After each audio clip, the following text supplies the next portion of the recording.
என்னை குலசாமி என்று சொல்லிக்கொண்டு என் நெஞ்சு கொலைகளில் குத்துகின்றார்கள். எங்களுக்கு எல்லாம் ஐயாதான் என்று சொல்லிக்கொண்டே என்னை அதள பாதாளத்தில் தள்ள நினைக்கிறார்கள். அனைத்தும் ஐயாதான் என்று சொல்லிக்கொண்டே என்னை அவமானப்படுத்துகிறார்கள். ஐயாவின் புகழை பெருமையை பேசுவதே எங்கள் நோக்கம் என்று சொல்லிக்கொண்டே சிறுமைப்படுத்துகிறார்கள். ஐயாவின் லட்சியமே எங்கள் லட்சியம் என்று சொல்லிக்கொண்டே என்னையே இலக்காக்கி குறிவைத்து தாக்குகின்றனர். என் கை விரல் கொண்டு என் கண்ணை நான் குத்திக் கொண்டேன். உயிருள்ள என்னை எல்லா வகையிலும் உதாசீனம் செய்துவிட்டு என் உருவப்படத்தை மட்டும் வைத்து உற்சவம் செய்கின்றனர். என்னை நடைப்பணமாக்கி என் பெயரில் நாடு முழுவதும் நடைபயணம் செய்ய போகிறார்களாம். அப்படின்ற நிலைக்கு இந்த பிரச்சனை போய்விட்டது அப்படின்னு நீங்க சொன்னீங்க. அப்போ இதற்கு ஒரு தீர்வே கிடையாது. பேச்சுவார்த்தை மூலமாக தீர்வு காண முயற்சி செய்தது இது எல்லாமே தோல்வியில் முடிந்திருக்கிறதா? நான் அப்படித்தான் நினைக்கிறேன். இந்த தலைவர் பதவி வேணும்னு சொல்கிறேன். அந்த மாதம் அந்த தேர்தலில் முடிஞ்ச பிறகு அவர் தான் எல்லாம் பார்த்துக்க போகிறாரு. இது அரசியல் என்பது வாரிசு கிடையாது. பொதுவாக எல்லாம் எனக்கே வேண்டும். இந்த ராமதாஸ் ஒன்று ஒருத்தன் இருக்கானே, அவன் பேரை தானே பின்னால் போட்டுக்கிறோம். அவனுக்கு என்ன தான் கொடுக்குறதுன்னு கேட்கும்போது இந்த நிறுவனர் ராமதாஸா அவருக்கு கேட்ட சாதிச்சுட்டு உள்ள கொள்ளு பேரன் பேத்திகளோடு விளையாடிட்டோம், கொஞ்சம் விளையாடிட்டோம் என்று சொல்ல கேட்டு நான் கேட்ட சாத்திட்டு என் உயிருள்ளவரை இருக்க முடியாது. ஏனென்றால் நான் அப்படி பழகி போனேன். 46 ஆண்டுகள் உழைத்து உருவாக்கி கட்டி காத்த கட்சியில் இன்னும் ஓரிரு ஆண்டுகள் தலைமையேற்க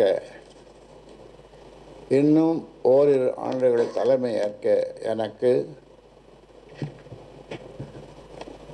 உரிமை இல்லையா? எனக்கு உரிமை இல்லையா என்று கேட்பதே எனக்கு அவமானமாக இருக்கிறது. ஒவ்வொரு செங்கல்லாக பார்த்து கட்டிய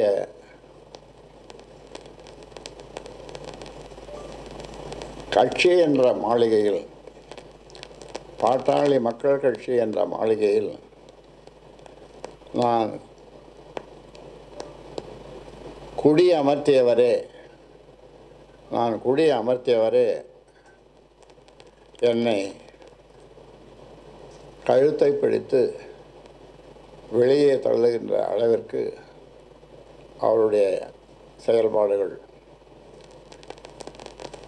இருக்கின்றன. அன்று அமைதி காத்திருந்தால் அதிகாரம் தானாக அன்புமணிக்கு வந்திருக்கும். அன்று அமைதி காத்திருந்தால் அன்புமணிக்கு அதிகாரம் தானாக வந்திருக்கும். ஒவ்வொருவருக்கும் மாவட்ட செயலாளருக்கும் அதிகாலை 3 மணி வரை தொலைபேசியில் பேசி போகாதே தப்பி தவறி 8 பேர் வந்தாங்க. மீதி பேரெல்லாம் நிறுத்திட்டார். என்ன நடக்குதுன்னு அவங்க புரியாமல் புதிராக நின்றுட்டாங்க. ஐயாவுக்கு பிறகே அன்புமணி. இது இப்பொழுது எல்லோரும் சொல்லுகின்ற வார்த்தை. குருவுக்கு மிஞ்சிய சீடன் இருக்கலாம். குருவுக்கு மிஞ்சிய சீடன் இருக்கலாம். ஆனால் தந்தைக்கு மிஞ்சிய தனையன் கூடாது. இதுவே நீதி, நேர்மை, தர்மம் ஆகும். அன்புமணி ஐயா உங்க பேச்சை கட்டுப்படுத்தி இருந்தாங்க. தற்போது உங்க பேச்சை கட்டுப்படுத்தாம மோதல் போக்கு நிலவி வருகிறது. இதற்கு பாஜக பின்புலம் இருக்குன்னு நினைக்கிறீங்களா? பாஜக அதெல்லாம் யாரும் பின்புலம் இல்லை. இன்னொன்று, யார் சொன்னாலும் அவர் கேட்க மாட்டார். முயலுக்கு எத்தனை காலம் கேட்டா என்ன சொல்லுவீங்க? சொல்லுங்க இல்லை 4 கால். ஆனால் அவர் 3 கால் தான் சொல்லுவார். இந்த முறை தலைவராக இருந்து தேர்தலை சந்திக்கணுங்கிற நினைக்கிறதுக்கு என்ன காரணம்? அந்த தலைவர் அதாவது இந்த கட்சியை சரியாக வழி நடத்தலை பண்ணலை அப்படின்றதுக்காக இப்போ ஒரு 40 தொகுதி 50 தொகுதி எடுத்து வேலை செய்தோம். ஆனால் அதை போய் அதுக்கு கொஞ்சம் கூட அவர் ஒத்துழைப்பு கொடுக்கல. அதனால் நாம் கொஞ்சம் வலுவாக இருந்தால் தான் ஒரு 50-60 தொகுதியில் வலுவாக இருந்தால் தான் கூட்டணி பேசுகிறதுக்கும் நம்மக்கிட்ட வருவாங்க. நாமும் வெற்றி பெறலாம், கூட்டணி கட்சி பெரிய கட்சியாக இருக்கிறவங்க அவங்களும் வெற்றி பெறலாம். அதற்கு அவர் உழைப்பதற்கு தயாராக இல்லை. என்னிடம் இவர் தருமபுரியில் நிற்கப் போகிறார் என்று பல காலம் தொடர்ந்து சொல்லி வந்து அங்கே தான் நின்னார். கடைசியில் இங்கே வந்தபோது நான் கேட்டேன்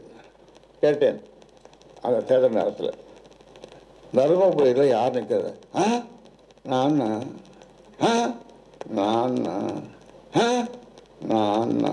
நம் குடும்பத்தை சேர்ந்த பெண்கள் இந்த மாதிரி வேண்டாம் அப்படின்னு சொன்னதுக்கு எதிர்மாறாக நிற்கக்கூடாதுன்னு அப்படின்னு நான் சொன்னேன். அதன் பிறகு தருமபுரிக்கு வேட்பாளரையும் அறிவிச்சிட்டோம்.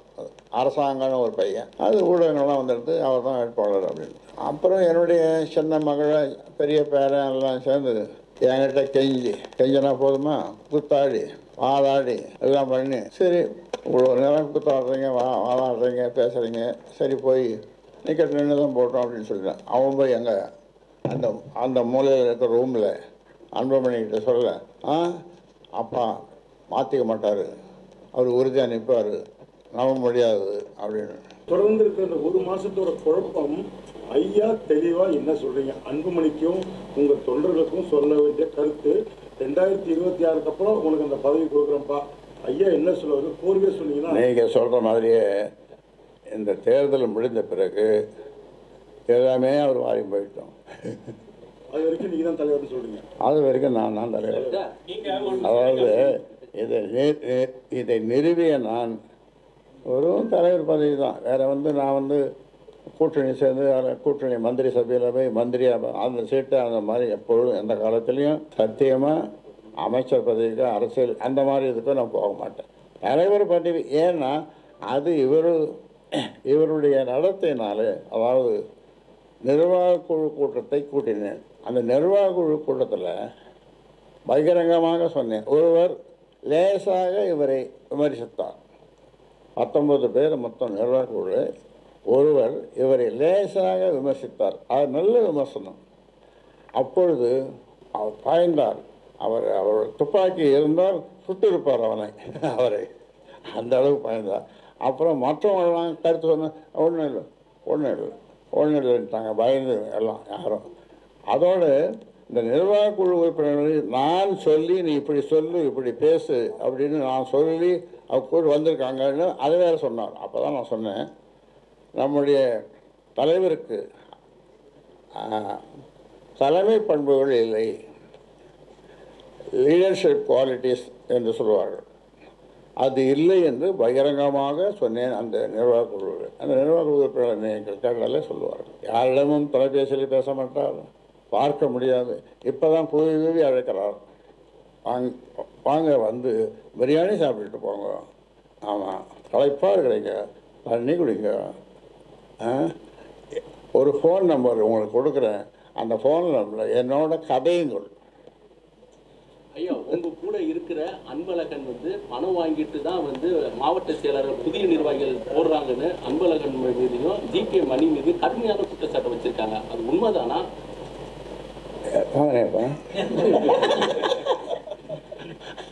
பக்கத்தில் இருக்கிற அவர் பணம் வாங்கிட்டு அன்பழகன் பணம் வாங்கிட்டு இந்த நாட்டிலே இல்லை, சுற்றி நேர்கள். இன்றைக்கு மலேசியா, நாளை சிங்கப்பூர், அப்புறம் அமெரிக்கா இது போயினே இருக்காருன்னு சொன்னாங்க. அப்புறம் மொத்தம் நிற்கிறாரு, இங்கே இருக்காரு. அவர் தான் நீங்கள் கேட்கணும். அதாவது இனி அன்புமணி ராமதாஸுடன் பேச்சுவார்த்தை இருக்குமா இருக்காதா, எந்த பதில் அவர்கிட்ட? அதாவது நான் செயல் தலைவராக இரு என்று என்னுடைய அப்பா சொன்னார். அது மந்திர சொல்லு, தந்தை சொல் மிக்க மந்திரமில்லை என்று சொல்வார்கள். அது மந்திர சொல்லு. செயல் தலைவராக இருந்து செயல்படுவேன், இல்லை என்றால் அதுவும் வேண்டாம் என்று அப்பா சொன்னால் சாதாரண தொடராக இருந்த அவர் காட்டுகின்ற வழியிலே செல்வேன். ராமனை காட்டுக்கு போக சொல்லி எத்தனை வருஷம்? 14 வருஷம். யார் சொன்னது? தசரத சக்கரவர்த்தி தந்தை 14 வருஷம் போவார்.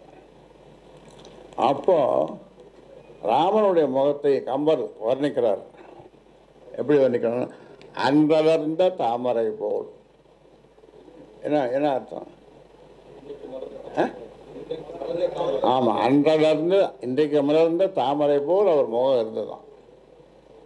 14 வருஷம் வனவாசமே காட்டுக்கு போய் அப்புறம் எல்லாமே நடந்த ராமாயணம் உங்களுக்கு தெரியும்.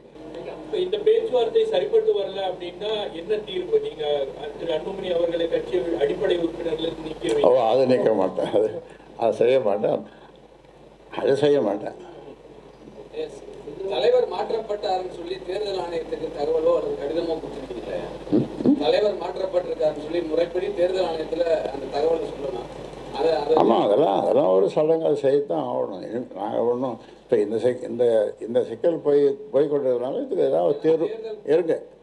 இதுக்கு ஏதாவது ஒரு தீர்வு, நல்ல தீர்வு அது இது முடிந்துவிடும் என்ற ஒரு நம்பிக்கையினாலே அதை கொடுக்கல. பாமக நிறுவனர் அவர்களுக்கு நிர்வாகிகளை நீக்க அதிகாரம் கிடையாது, தலைவராக எனக்கு தான் அந்த உரிமை இருக்குது, அதனால் நீங்க நீக்கப்பட்டவர்கள் அனைவருமே பதவியில் நீடிக்கிறான்றாங்க. நிர்வாகத்தில் யாருக்கு அதிகாரம் இருக்கிறது? நான் தான் சொல்லிட்டேன். நான் நிறுவனர் தலைவர் சொல்லியாச்சு. இப்போ ஓட்டு போடுற மக்கள், வாக்களிக்கிற மக்கள், அது 18 வயசோ அல்லது 90 வயசோ அதுக்கு மேலேயோ எல்லாம் என் பக்கம்தான் இருக்கிறாங்க. எல்லோரும் நீங்கள் எங்கேயாவது போய் கேட்டு பாருங்கள், ஒரு கிராமத்துக்குள்ள போய் இதை சொல்லி பாருங்கள்.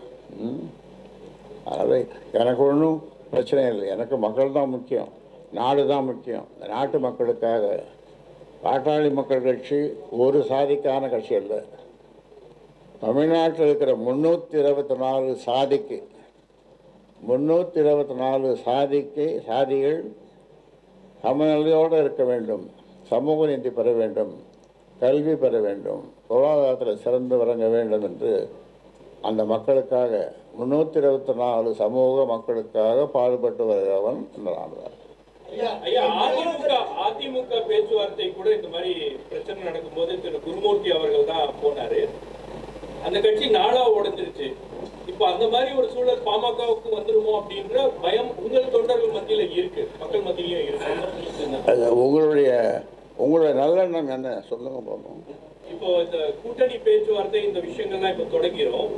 இப்போ இந்த பிரச்சனை இருக்கிறதுனால யார்கிட்ட பேசுறது அப்படின்ற ஒரு குழப்பம் கூட்டணி கட்சி உங்களை அணுகக்கூடிய தலைவர்களுக்கு இருக்கும். யார்கிட்ட பேசுறது? பாமக பாட்டாளி மக்கள் கட்சியோடு கூட்டணி வைத்துக் கொள்ள வேண்டும் என்று விரும்புகின்ற கட்சிகள், அவர்களுக்கு தெரியும், நல்லது கெட்டது எல்லாம் தெரியும், அவர்கள் முடிவு செய்வார்கள். பாமக பொதுக்குழு நடந்து 3 வருடத்துல பதவிக்காலம் நீடிக்கிறோம். அப்படி பார்க்கும்போது பாமக பொதுக்குழுவில் தேர்ந்தெடுக்கப்பட்ட பதவி இல்லை, இன்னும் 3 வருஷம் அவருடைய பதவி முடிஞ்சிடுது. ஒரு தலைவர் என்பது 3 வருஷம் தான், அது முடிஞ்சிடுது. மறுபடியும் ஒரு பொதுக்குழு கூடி தேர்ந்தெடுக்கும். தலைவர் அன்புமணி இப்போ காப்பந்தான் இருக்காரு. பொதுக்குழு பதவிக்காலம் முடிந்த பிறகு தலைவர் பதவின்றது இப்ப காப்பந்தில் தான் இருக்காரு. மறுபடியும் ஒரு பொதுக்குழு கூட்டணும், கூட்டி அது முடியும்.